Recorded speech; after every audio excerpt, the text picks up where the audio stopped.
Hey friends, welcome back to my channel. So guys, আজকে আমাদের লোকনাথ বাবার একটা উৎসব 3 জুন। তো এখন কালী মন্দিরের ওই জায়গায় যাব পুজো দিতে, মানে এমনি আমরা কালী মন্দিরের ওই জায়গায় পুজো দিতে যাব। অ্যান্ড আমাদের এখানে যে মন্দিরটা, ওইখানেও এখন পুজো দিব। আমাদের ঘরের যে আর কি নর্মালি পুজো দেয়, ওইখানে আমার পুজো দেওয়া শেষ। তো দুপুরের দিকে যাব স্বামীবাগ, আমাদের সহস্রী, যে তোমরা চিনো ওকে। তো ও নিমন্ত্রণ করেছে আমাদের, তো আমরা দুপুরের দিকে স্বামীবাগ যাব। আর ওইখানে আই থিঙ্ক মানে মন্দিরের মধ্যে আমাদের আঙ্কেলের ওইখানে, তো যাব, যতটা পারবো দেখাবো, তোমরা দেখতে থাকো ব্লগটাকে।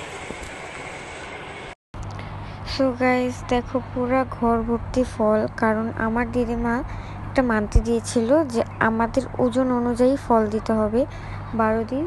তো মানে আমার 32 কেজি ওজন, 32 কেজি ওজনের ফল দিতে হবে এরকম। তো আচ্ছা যাকে, আমি রেডি হয়ে গেছি, তো চলো যাওয়া যাক। সো ফাইনাল চলে আসছি স্বামীবাগ। এই যে সহস্রী আর এর ছোটো বোন কেন জানে না রাগ করেছিল। আর এখানে অনেক মালা টালার দোকান বসছিল, এই যে লোকনাথ বাবার কি একটা ছিল। তো এখানে অনেক মানুষ ছিল, আর চারদিক খুব সুন্দর সাজানো ছিল। আর এটা হচ্ছে 2 তলা, এখানে ওয়াশরুম আর খাওয়ার জায়গা।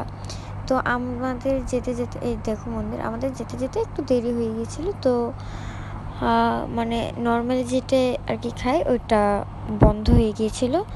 তো তারপরে ফাইনালি খাওয়ার জন্য মানে টেবিল পেয়ে গেছি। এটা আরেকটা রুম, এখানে লোকনাথ বাবার অনেক ছবি ছিল, পেছনে বই টই সব ছিল।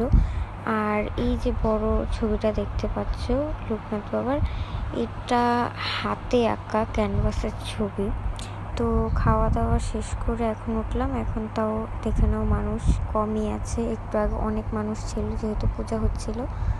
তো আমরা এখানে একটু ছবি টবি তুলেছিলাম এই। আর তারপর কি হয়েছে, সহস্রীদের জুতা হারিয়ে গিয়েছিল। তো আমরা অনেকক্ষণ খুঁজেছি, তাও পাইনি। তারপর যেটা হয়, আরেকজনেরটা পড়ে যেতে হয়েছে। তো বেচারি অনেকক্ষণ, প্রায় আধা ঘন্টার মতো আমরা খুঁজছি পুরা মন্দির। গাইজ, আজকের ব্লগটা এই পর্যন্তই, জানি ছোট হয়েছে অনেক ব্লগটা। তো ভালো লাগলে লাইক করে দিও, সাবস্ক্রাইব করে দিও। Thanks for watching, by.